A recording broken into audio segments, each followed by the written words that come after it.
Bonjour et encore bienvenue sur ma chaîne. Je suis Dolly la Maman Palace. Aujourd'hui, j'aimerais partager avec vous un sujet dont le thème est le siège du péché. C'est quoi le siège du péché et où se trouvent ces sièges-là? Nous savons que l'homme est tripartite, donc il est créé de le corps, l'âme et l'esprit.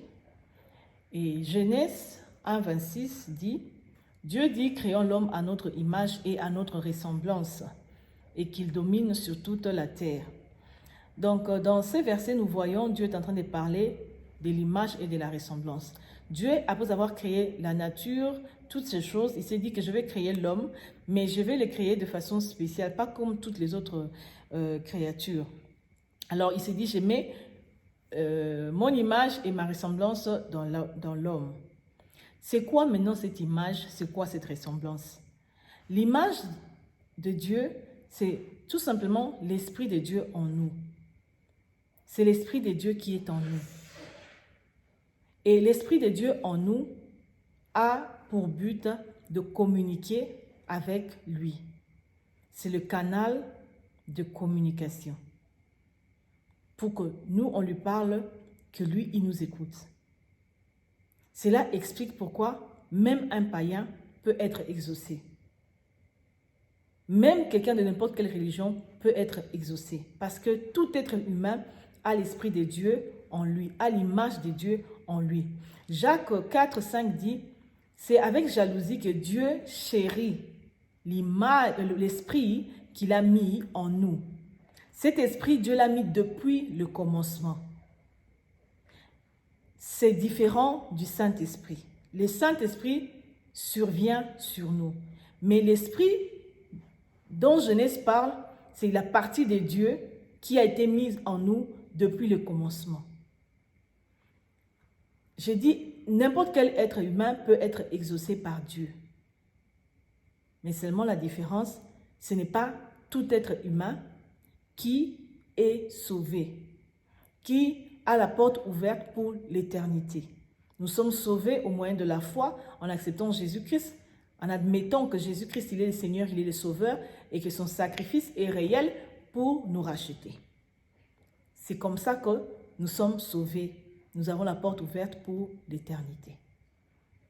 Donc, si je dois les répéter, je dis que l'image de Dieu, c'est l'Esprit de Dieu en nous et qui a pour but de communiquer avec Dieu. Nous voyons que l'Esprit de Dieu, comme je dis, le corps a 3 parties. Et nous savons que l'homme est mortel. Qu'est-ce qui arrive à l'Esprit, à cette partie image, lorsque l'homme meurt? Cette partie image retourne à Dieu. Cette partie image, l'Esprit de Dieu en nous, c'est un esprit pur. Quelle que soit la quantité de tonnes de tes péchés, de mon péché, l'Esprit de Dieu n'est pas affecté. Il ne devient pas impur. Je répète que Dieu est esprit. Et vous voyez que toutes les 2 parties de Dieu qu'il a mis en nous, ce sont des choses impalpables. Vous voyez, l'image, donc l'esprit et la ressemblance. Ce sont des choses immatérielles. Mais l'homme, lui, il est matériel, il est mortel. Il a en lui la partie de Dieu esprit. Donc je dis, l'Esprit de Dieu retourne à Dieu. Il est pur, il retourne à Dieu sans jugement, sans condamnation.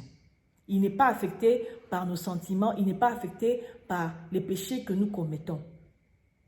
Ça, c'est pour l'Esprit. Maintenant, la ressemblance. C'est quoi la ressemblance de Dieu? La ressemblance, c'est tout ce que Dieu a en lui. L'amour, la bonté, toutes ces choses-là. La Bible nous le spécifie. Dieu, il est bon, il est lent à la colère, il est amour. Ce sont des choses que Dieu a en lui. C'est différent des attributs de Dieu. Dieu est Rapha, il est omnipotent, il est omniprésent. Ça, ce sont des attributs de Dieu. C'est ce qui fait la différence entre nous et lui. Voilà pourquoi la Bible dit qu'il nous a fait de peu inférieurs à lui. Donc il y a des choses, une partie de Dieu que nous n'avons pas. Il y a une autre partie de Dieu que nous n'avons pas en nous. Nous avons seulement l'image et la ressemblance de Dieu. Mais nous tous, nous voulons ressembler à Dieu. Dieu s'est choisi, il a pris tout ce qui est en lui, il s'est choisi de le mettre quelque part dans l'homme. Et il s'est choisi de le mettre dans l'âme. Il a appelé cette partie-là l'âme. Il a mis tout ce qui était immatériel là, de ce qui était en lui, des sentiments, de l'intelligence, de la sagesse, parce que Dieu est très intelligent. Il a créé le monde sans conseiller. Tu vois, toutes ces idées-là, il faut être intelligent pour faire toutes ces choses-là. Et Dieu a fait toutes ces choses. Maintenant, parce qu'il voulait faire la ressemblance dans l'homme, il a pris une partie de lui, de toutes ces choses-là, il a mis ça ensemble, il a mis ça dans l'âme, les sentiments. Tout ce que Dieu avait mis était pur, perfect. Qu'est-ce qui s'est passé pour qu'aujourd'hui je vous dise que l'âme est le siège du péché? Genèse est en train de nous dire ceci. Dieu a dit, maintenant que l'homme a mangé les fruits de l'arbre de la connaissance du bien et du mal, empêchons-les maintenant à manger aussi les fruits de l'arbre de l'éternité. Donc, là nous voyons encore le bon et le mauvais, le bien et le mal. Encore des choses immatérielles. Des choses immatérielles qui sont venues affecter la partie immatérielle encore de Dieu, la partie des sentiments que Dieu avait mis dans l'homme, donc l'âme. La connaissance se trouve dans l'âme. La partie que Dieu s'était choisi de mettre toutes ces choses-là. Pour que Adam puisse nommer les animaux comme Dieu l'avait demandé, il fallait qu'il fasse interagir sa partie âme, l'intelligence. Tu vois un peu, la sagesse de faire la différence, de dire, ok, comme cet animal a 4 pattes, je l'appelle comme ça, comme celui-là a des cornes, je l'appelle comme ceci. Tu vois un peu, maintenant, cette partie-là a été affectée par les biens et les mal. C'est entré dedans. D'où on voit la ressemblance de Dieu dans l'homme a été touchée. Il a été affecté. Et cette ressemblance a été affectée, le mal est entré dedans. Il est devenu le siège du bien et du mal. Il est devenu le siège du péché. Et c'est cette ressemblance-là de Dieu dans l'homme qui sera jugée. Vous voyez, ça sera jugé. L'esprit est éternel, l'âme aussi est éternelle. Mais le corps ne l'est pas. Maintenant que l'âme, je dis que l'âme sera jugée, il est le siège du péché. Y a-t-il moyen d'éviter que cette âme-là se retrouve dans le mauvais jugement, c'est-à-dire une mauvaise fin, une mauvaise éternité? Y a-t-il moyen de le faire? Oui, il y a moyen de le faire. Parce que Dieu nous a donné le vouloir en nous, les décisions, l'intelligence. C'est à nous de déterminer comment se passera plus ou moins notre jugement. Dans les choix que nous faisons, de ce que nous mettons dans notre âme. Il est le siège du péché. Il n'y a pas à aller combattre à gauche, à droite. Nous devons combattre notre propre âme dans ce que nous mettons dedans. Donc nous devons faire très attention. Même lorsque nous prions, nous devons prier dans l'âme et dans l'esprit, comme la Bible dit. Prier avec intelligence, c'est-à-dire faire intervenir l'âme. Lorsque tu as faim, demander à Dieu la nourriture. Et prier aussi avec l'esprit, par l'esprit, pardon, pour que nous puissions demander d'être fortifiés devant les tentations. Vous voyez, d'être vraiment, de pouvoir aimer Dieu de tout notre cœur, nous approcher de Dieu, d'obéir au Saint-Esprit, de donner toutes ces capacités-là, donner ces capacités à notre âme. L'Esprit prie comme ça. Le Saint-Esprit, il est là pour les enfants de Dieu, pour venir faire quoi? Justement pour fortifier l'Esprit de Dieu qui est en nous, qui a déjà connu les péchés, qui a connu les péchés d'Adam et d'Ève. Maintenant, le Saint-Esprit, lorsque nous acceptons Jésus, nous sommes baptisés, le Saint-Esprit vient maintenant fortifier l'Esprit déjà qui était en nous. Si je peux dire, restructurer ou bien renforcer, bétonner l'Esprit de Dieu qui était déjà en nous, afin que lorsque nous communions avec le Père, nous soyons dans la purification. Les vrais adorateurs adorent Dieu en esprit et en vérité. Jean 4. Vous voyez un peu? Donc, nous devons faire un effort de bien entretenir notre âme, de bien nourrir notre âme de la parole de Dieu, de bonnes choses, de la ressemblance de Dieu. Que nous soyons vraiment la ressemblance, parce qu'au jugement, Dieu verra si nous sommes vraiment, nous le ressemblons vraiment, nous lui ressemblons vraiment. Est-ce que ma ressemblance est là? L'image est là, oui, l'Esprit de Dieu est déjà en nous. Dès que nous mourons, Dieu le prend. Et après, l'âme reste seule. Et il sera jugé. Un musicien chantait, Blaise Akila, que mon âme se retrouve devant le jugement, mon corps n'est même pas là.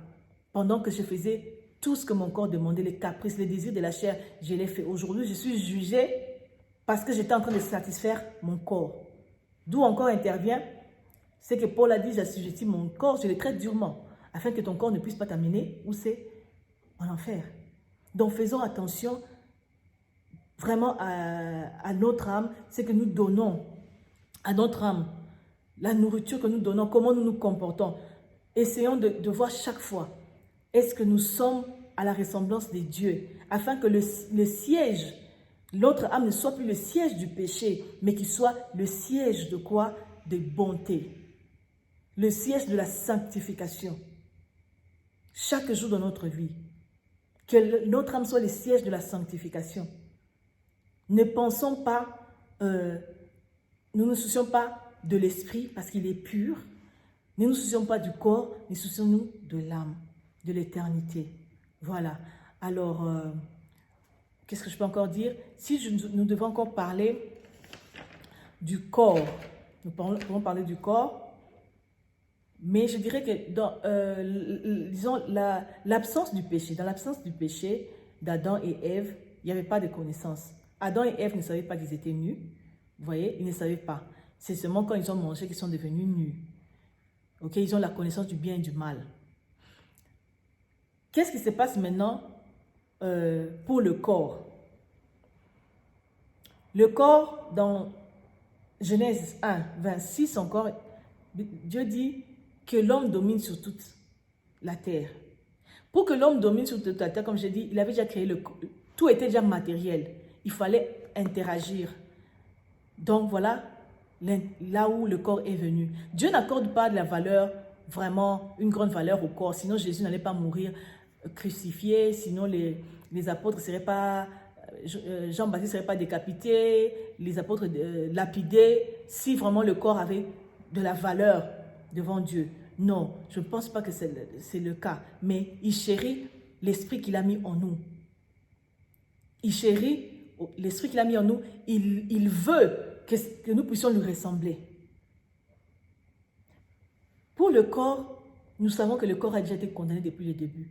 C'est le corps-là qui était en contact avec les fruits interdits. Et le corps a été maudit de quoi? De redevenir poussière. Tu n'es rien, parce que c'est moi qui ai choisi de te former pour que je puisse interagir avec ce que j'ai créé. Mais tu m'as trahi. Alors, puisque tu m'as trahi, ta condamnation, c'est quoi? Tu vas redevenir poussière. Mais le corps et l'âme, ils vont continuer. Ils sont là pour l'éternité. Et Dieu dit dans Genèse que, empêchant à l'homme de faire quoi? De manger le fruit de l'éternité, sinon il va devenir éternel comme nous. Il va devenir comme nous. Imaginez que l'homme qui a déjà eu un mauvais cœur, qui est déjà dans son âme, est déjà affecté par le bien et le mal, s'il avait la vie éternelle. Donc, on allait avoir des humains, l'humain n'allait pas mourir, quoi. Mais non, avec le mauvais cœur là que l'homme a déjà, le cœur torturé, mais non pour l'éternité. Dieu est déjà en train de dealer avec Satan, qui a l'éternité, qui va finir son éternité en enfer. Il fait des mauvaises choses. Dieu est en train de dealer avec ces jaloux-là, qui voulaient le renverser. Maintenant, Dieu devait encore dealer avec l'être humain, avec un mauvais cœur, et qui a l'éternité. Ça serait vraiment catastrophique. Donc, Dieu merci que cela n'est pas arrivé. Donc, nous sommes des mortels, mais sa partie à lui ne meurt pas. L'esprit et l'âme ne meurent pas. Maintenant, nous avons un choix à faire. C'est l'éternité bon ou l'éternité mauvais, selon ce que tu vis ici. Ne suivons pas les caprices du corps, le corps est déjà condamné. Habillons-nous bien, faisons tout ce qu'on veut, les caprices, mais sache qu'au jugement, le corps ne sera pas là. Il ne va même pas t'écouter, tu seras seul devant le jugement de Dieu. Vous voyez un peu, tu seras tout seul. en train d'écouter ta sentence. Oh God, quelle peine, quelle douleur si on ne se retrouve pas sur la liste dans le livre de la vie éternelle. Ça sera tellement affreux. Donc vraiment, je dis, il faut que nous puissions faire cet effort-là de ne pas laisser la chair nous dominer, comme Paul est en train de nous conseiller, assujettir le corps, traiter le corps durement. Ce n'est pas nous cisailler le corps, mais c'est de ne pas suivre les caprices du corps. La mort du corps n'est pas importante. C'est la façon dont le corps va mourir. Le corps n'a rien à perdre, rien du tout. Mais nous avons une éternité bon à perdre, une éternité de paix à perdre. Concentrons-nous à l'état de notre âme. Concentrons-nous à ce que nous mettons dans notre âme. Concentrons-nous à la ressemblance. L'image est déjà parfaite. Quels que soient les péchés, l'image n'est pas affectée. Il est saint, il est pur, mais la ressemblance de Dieu, c'est sur ça que nous devons travailler. Et nous pouvons y travailler avec la volonté en nous basant sur la parole de Dieu, en étant des disciples, en étant des gens qui aiment Dieu. C'est la seule façon pour nous de garder l'éternité que Jésus nous a donnée.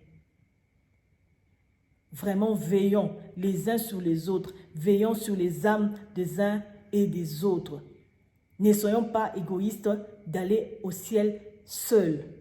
Ayons le souci de nos familles, de nos membres de famille qui ne connaissent pas encore Christ, dont l'âme ne ressemble pas encore à Dieu.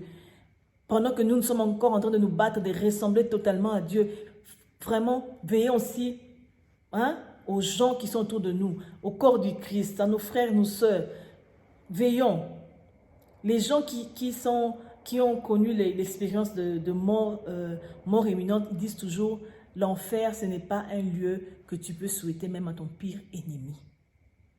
Donc, c'est vraiment du sérieux. Nous pouvons aussi veiller sur la vie de nos ennemis. Au lieu de blablabler sur leur vie, on peut se mettre aussi à prier. N'allons pas au ciel seuls. Passons du temps sérieusement à prier pour les gens que nous aimons, qui sont autour de nous, pour les gens que nous ne connaissons pas, des âmes qui sont en train de se perdre. Donc, je vous laisse par ici, en espérant nous revoir, si Dieu le permet, pour une autre vidéo. Donc, si vous avez aimé, partagez. Donc, aimez d'ailleurs, partagez, abonnez-vous, cliquez sur s'abonner et sur la cloche pour recevoir d'autres vidéos dès que je les poste. En tout cas, c'est vraiment que le Seigneur vous bénisse. C'est vraiment la joie de partager avec vous.